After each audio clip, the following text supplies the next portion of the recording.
আসসালামু আলাইকুম। আজকে আমরা শিখব প্রোগ্রামিং কি, কেন এবং সেটা কিভাবে কাজ করে। সাথে জেনে নিব প্রোগ্রামিং এর কিছু সংক্ষেপে ইতিহাস।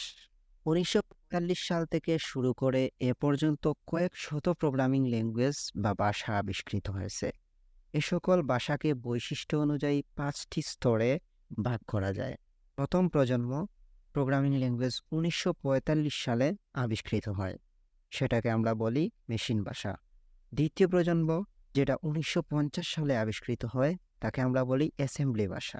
তৃতীয় প্রজন্ম বা থার্ড জেনারেশন যেটা সেটা ১৯৬০ সালে আবিষ্কৃত হয় তাকে আমরা বলি উচ্চতর প্রোগ্রামিং ভাষা। আর চতুর্থ প্রজন্ম সেটা আবিষ্কৃত হয় ১৯৭০ সালে, যেটাকে আমরা বলি অতি উচ্চতর প্রোগ্রামিং ভাষা। পঞ্চম প্রজন্ম যেটা আবিষ্কৃত হয় ১৯৮০ সালে, যেটা স্বাভাবিক বা ন্যাচারাল ভাষা। কম্পিউটারের নিচু স্তরের প্রোগ্রামিং ল্যাঙ্গুয়েজগুলো বলতে মেশিনের ভাষা ও অ্যাসেম্বলি ভাষা এই দুই স্তরের ভাষাকে বোঝায়।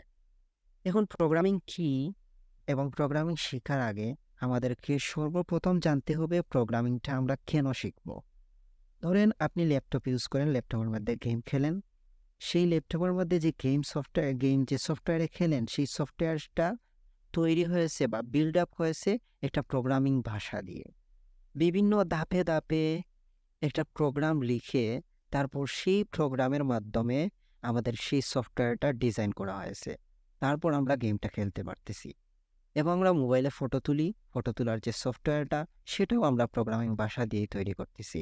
বর্তমান যুগে আমরা বিকাশ, নগদ, রকেট এসব দিয়ে আমরা কি করি? টাকা লেনদেন করি। সেই বিকাশ, রকেট, নগদের পেছনেও আমাদের প্রোগ্রামিং ভাষার অবদান রয়েছে। এখন বর্তমানে আমরা অনলাইন ভিত্তিক হয়ে গেছি। অনলাইন থেকে অনেক কিছুই কেনাকাটা করা হয় অ্যামাজন থেকে বা বিভিন্ন প্ল্যাটফর্ম থেকে। সেই অ্যামাজন, দারাজ এই অ্যাপসগুলার পেছনেও প্রোগ্রামিংয়ের হাত আছে। তার মানে কি আমাদের আধুনিক জীবনে প্রোগ্রামিং ওতপ্রোতভাবে জড়িয়ে আছে। এখন আমরা শিখব প্রোগ্রামিংটা কি। ধরেন ল্যাপটপ, ল্যাপটপটাকে আপনি গাধার সাথে তুলনা করতে পারেন। গাধা যেমন সবকিছু ইনস্ট্রাকশন না দিলে সে কিছু বোঝে না, ঠিক তেমনি ল্যাপটপকে আমরা যদি স্বতঃস্ফূর্তভাবে সঠিকভাবে আমরা ইনস্ট্রাকশন না দেই তাহলে সে বুঝবে না। তাকে যা ইনস্ট্রাকশন দেওয়া হবে সে সেগুলাই বুঝবে। তার মানে কি কম্পিউটারকে মানুষ যে পদ্ধতিতে নির্দেশ প্রদান করে তাকেই প্রোগ্রামিং ভাষা বলে। বিভিন্ন ধরনের প্রোগ্রামিং ভাষা আছে, তার মধ্যে হলো C, C plus plus, Java, Python ইত্যাদি। তার মানে এখান থেকে আমরা একটা ডিসিশন নিতে পারি যে programming is a list of instruction বা সমস্যা সমাধানের ধাপ। এক্সাম্পল হিসেবে আমরা নিতে পারি ডিম ভাজা বা চা তৈরি করা। ধরেন আমরা চা তৈরি করব। এখন কি করতে হবে? প্রথমে পাত্রটা ধুয়ে নিতে হবে, তারপর পাত্রের মধ্যে পানি ডালতে হবে, তারপর চুলায় আগুন দিতে হবে এবং পাত্রটা চুলার মধ্যে বসিয়ে দিয়ে কিছুক্ষণ তাপ দিতে হবে। কিছুক্ষণ তাপ দেওয়ার পর পানিটা গরম হয়ে যাবে, তারপর কি করতে হবে? চা পাতা ঢেলে দিতে হবে এবং সেগুলা নেড়ে দিয়ে আমরা কি করলাম? চাটা তৈরি করে ফেললাম। এখন আমরা একটা কাপের মধ্যে সেই চাটা ঢেলে দিলাম। এখন আমাদের আউটপুট দেখার বাকি। আমরা একটা জিনিস তৈরি করলাম, এখন সেটার আউটপুট দেখব। এখন আউটপুট দেখতে হলে কি করতে হবে? একটা চামচ নিলাম, তারপর হালকা চা তুলে নিয়ে আমি মুখের মধ্যে দিলাম। দিয়ে ট্রাই করলাম যে এটা কি আমরা যে প্রোগ্রামটা তৈরি করলাম বা এই চাটা তৈরি করলাম এটা কি সঠিকভাবে সবকিছু দেওয়া হলো? সঠিকভাবে কি আমরা আউটপুট পাচ্ছি? মুখের মধ্যে চা দেওয়ার পর আমরা দেখলাম যে আমরা চিনি দেই নাই। তারপর কি করলাম?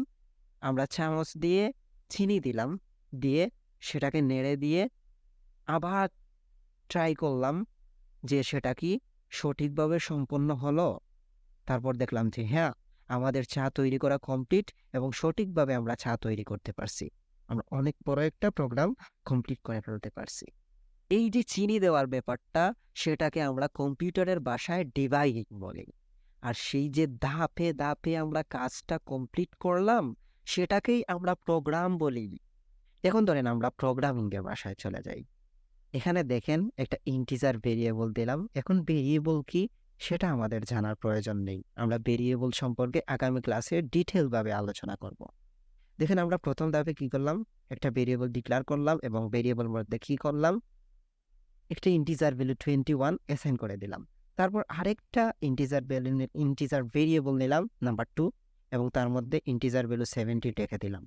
তারপরের ধাপে আমরা কি করলাম, একটা সামেশন ভেরিয়েবলের মধ্যে দুইটা নাম্বার যোগ করে সেই সামেশন ভেরিয়েবলের মধ্যে রেখে দিলাম। তারপর সেটাকে কি করলাম, আউটপুট করে দিলাম। এই যে ধাপে ধাপে কাজ করতেছি সেটাই হলো প্রোগ্রামিং, সেটাই হলো একটা প্রোগ্রাম। এখন দেখবো প্রোগ্রামটা কিভাবে কাজ করে। এখন আপাতত আপনারা জানেন যে প্রথমে আমরা একটা ইনপুট দিব, তারপর সেই ইনপুটটাকে প্রসেস করবে, তারপর আমাদের একটা আউটপুট দেবে। ধরেন এটা হলেন আপনি। এখন আপনি চাচ্ছেন কম্পিউটারকে আপনার মনের ভাষাটা বুঝাবেন এবং সে কম্পিউটারটা আপনাকে আপনার ইনস্ট্রাকশন অনুযায়ী কাজ করে আপনাকে একটা আউটপুট দেবে। এখন সেটা হলো এই যে এটা একটা কম্পিউটার।